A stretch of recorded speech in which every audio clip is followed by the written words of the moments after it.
está este sistema por el cual el gobierno ha capitalizado 2.000 millones de pesos que les cobró a las prepagas y las obras sociales por los servicios que se les prestan a sus afiliados en los distintos hospitales públicos. Por eso vamos a hablar con el ministro de Salud, con Rodolfo Montero, que está del otro lado de la línea. ¿Cómo le va, ministro? Buen día. Rosana, ¿cómo andás? Muy bien, ¿Cómo te va? Buen día. muy bien.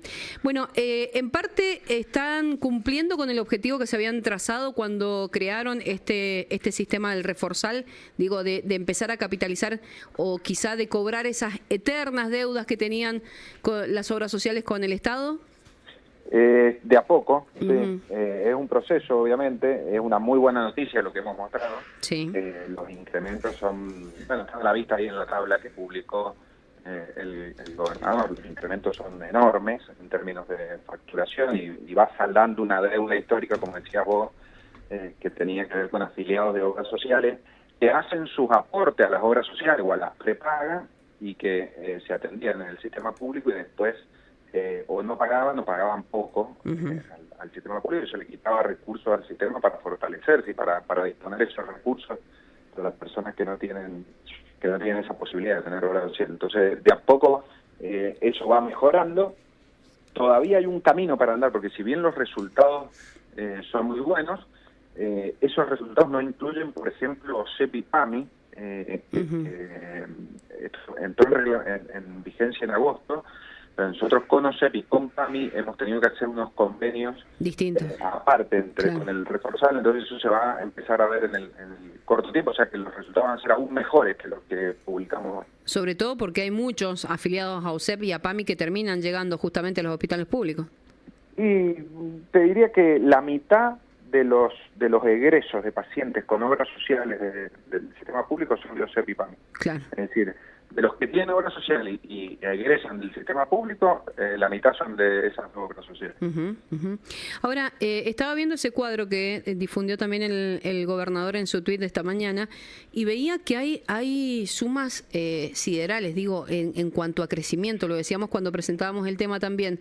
El Hospital Central, por ejemplo, pasó de facturar en agosto del 2023 42 millones y este año, en agosto de este año, facturó 551 millones. Eso muestra a las claras que las deudas que venían arrastrando las obras sociales y las prepagas era tremenda. ¿Cómo se logra capitalizar esa tremenda cantidad de dinero frente a aquello que era lo que se pagaba antes?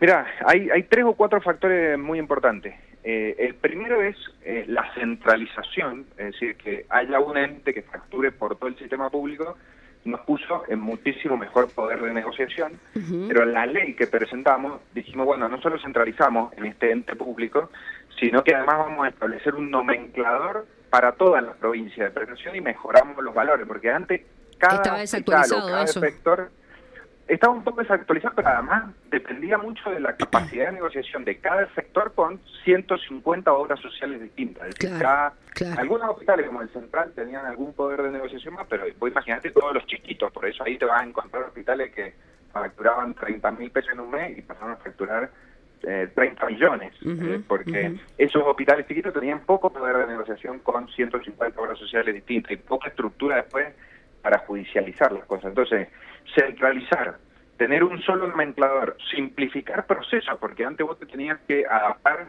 la obra social, no sé, OSDE te pedía papelito amarillo, verde y el consentimiento informado, Swiss Medical te pedía fucsia, con 4 firmas de no sé qué. Entonces, ahora en la ley nosotros dijimos, no, miren, va a haber un solo proceso, un solo lugar a donde venir a auditar, y eso simplifica el proceso, pero además en la ley establecimos que las deudas que se establezcan con las obras sociales son de título ejecutivo, y eso cambia la cosa, porque el incentivo antes estaba puesto en no pagar, es decir, ¿para qué iba a pagar si total de acá a 2 años judicializame, vamos a un juicio, no sé, ya vemos 3, 4 años para adelante, vemos si te pago o no te pago? Claro. En cambio ahora, las deudas de estas obras sociales son de título ejecutivo, como si fuera el impuesto inmobiliario, es decir, tiene que pagar obligatoriamente, y si no, el juicio es un juicio ejecutivo muy cortito, digamos, de un mes. Entonces, ahora el incentivo va a estar en pagar. Porque si no eso le metió presión, eso le metió presión. Eso le metió presión, exactamente. Claro. Entonces, bueno, ha mejorado mucho la capacidad de recaudación. ¿Y a eso se le suma la inflación también? Y a eso se le suma el aumento en el valor del nomenclador, claramente. Claro. hospitales como el Noti, que tenían valores relativamente acordes, y otros hospitales que estaban muy desactualizados en valores porque los chicos utilizaban el mecanismo de la superintendencia. Como no podían, no tenían capacidad administrativa, contable o de abogados como para judicializar eso, cuando no les pagaban, iban a través de la superintendencia del servicio de salud. La superintendencia tenía un nomenclador, entonces vos cobrabas a través de la superintendencia, pero valores muy bajitos y tarde. Como ahora lo centralizamos, cobran los valores del nomenclador, entonces cobran buenos valores, entonces eso ha mejorado, digamos, la recaudación. Ministro, ¿y cuánto incidió esa idea de cobrarle los servicios que se le prestan a los extranjeros que no son residentes, digo, en esta cuenta? Porque uno imagina que la gran mayoría de la actualización y de esta recaudación que ha crecido en estos 2.000 millones se da justamente por lo que venimos hablando, por el cobro de las obras sociales y las prepagas, pero ¿hay alguna incidencia? Digo, ¿qué número es el que se le atribuye a eso? No, bajísimo. En agosto, para que vos te hagas una idea, en agosto de los 2.000 millones en eso, hay, si no me equivoco, 7 millones que son extranjeros. Claro. La gran ganancia de los extranjeros no es lo que les cobramos, que 7 millones igual son 7 millones y nos permite comprar recursos, sí, pero la gran ganancia está en lo que desincentivamos. Es decir, el primer mes nos dimos cuenta que había mucha gente que venía a hacerse atender fundamentalmente odontología, oftalmología o ese tipo de práctica o imágenes, que venían, por ejemplo, de Chile a hacerse atender, y cuando le decíamos que le íbamos a cobrar, no se lo hacen, o no vienen más. Entonces, la gran ganancia es en desincentivar que se utilice el sistema público más que lo que cobramos, digamos. Claro, bueno, es parte también de lo que perseguían, ¿no? Como objetivo, digo, porque bueno, ese Totalmente. servicio que no se presta, en este caso, a un extranjero no residente, se puede prestar o está disponible para que se use justamente por cualquier usuario de la provincia. Eso mismo, exactamente. Esto, el objetivo de fondo es un poco lo que vos decís, cuando vos racionalizás la política, lo que te permite es dar más y mejores servicios para quien se los tenés que dar, que son los mendocinos que pagan impuestos y que se merecen tener una atención pública de salud de calidad, digamos. Ministro, ayer teníamos la novedad de que habían demandado a 2 personas que habían conducido en estado de ebriedad y que tuvieron accidentes. Cada uno se supone que tiene que pagar 1 millón por haber sido atendido en el hospital público. ¿Eso también se está capitalizando? Digo, ¿está creciendo eso?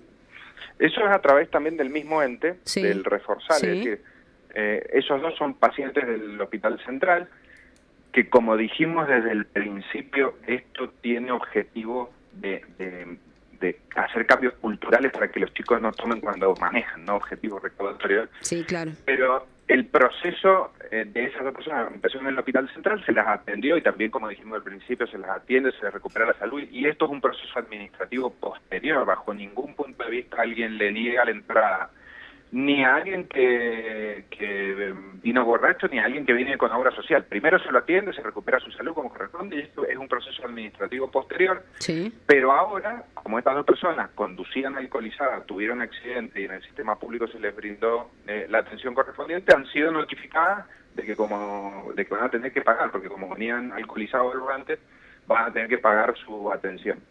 Hasta ahora el Hospital Central hizo todo el registro de las prestaciones, la alcoholemia y todo el registro de prestaciones que se le hicieron en el hospital, y le notifica al ente que tiene que salir a cobrar a estas 2 personas, y nosotros en primera instancia hemos notificado a esas 2 personas, creo que son algunos días, y después se emite la factura.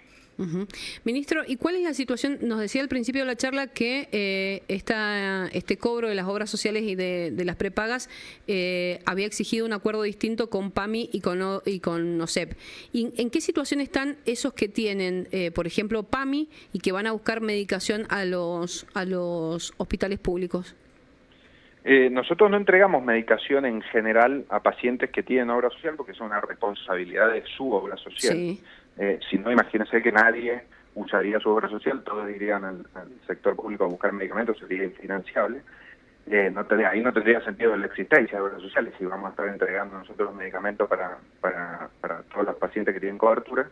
Pero son 2 convenios que hemos hecho independientes porque tienen sus particularidades. De todas maneras, a los 2 se les va a facturar, y ya se está haciendo los procesos de prefacturación, ya se están cargando en el sistema de OSEP y en el sistema de PAMI para cobrar. pero nosotros no le entregamos medicación, salvo casos excepcionales, lógicamente, de lugares... De casos de jubilados, por ejemplo, que tengan PAMI, que tienen que... En los jubilados también buscan su remedio en la farmacia, pero hay casos alejados en la provincia que no tienen acceso o que ese medicamento tiene un coseguro. En caso de PAMI en general esos medicamentos están cubiertos al 100%, pero en los casos que no y que hay una situación social, allí se hacen excepciones, pero normalmente los medicamentos de PAMI los entrega PAMI y los de OSEP, sobre todo los ambulatorios, las personas los sacan de la farmacia. Bien, bien. Ministro, le agradecemos mucho esta comunicación y vamos a seguir de cerca también esta facturación porque, bueno, es un tema que venimos siguiendo desde antes de que se creara el Reforzal y por eso justamente recordábamos esas históricas deudas de las obras sociales y las prepagas para con el Estado provincial. Perfecto, Rosana, muchas gracias por la comunicación. Gracias a ustedes, hasta luego. Estábamos hablando con el ministro de Salud, Rodolfo Montero. Bueno, ustedes lo escucharon, esta facturación de 2.000 millones de pesos que están celebrando en el gobierno es, si se quiere, el primer corte que han hecho como para poder medir si está funcionando o no este cobro a las obras sociales y a las prepagas, algo que históricamente se generaba como una deuda, te diría, impagable. Bueno, a partir de este sistema y además de todo lo que explicó el ministro, se les está cobrando y también se les está cobrando, aunque en menor medida, casi no incide, a los extranjeros que quieren tener algún tipo de servicio sanitario, extranjeros no residentes en nuestra provincia, que quieren hacer algún tipo de servicio de salud aquí en Mendoza.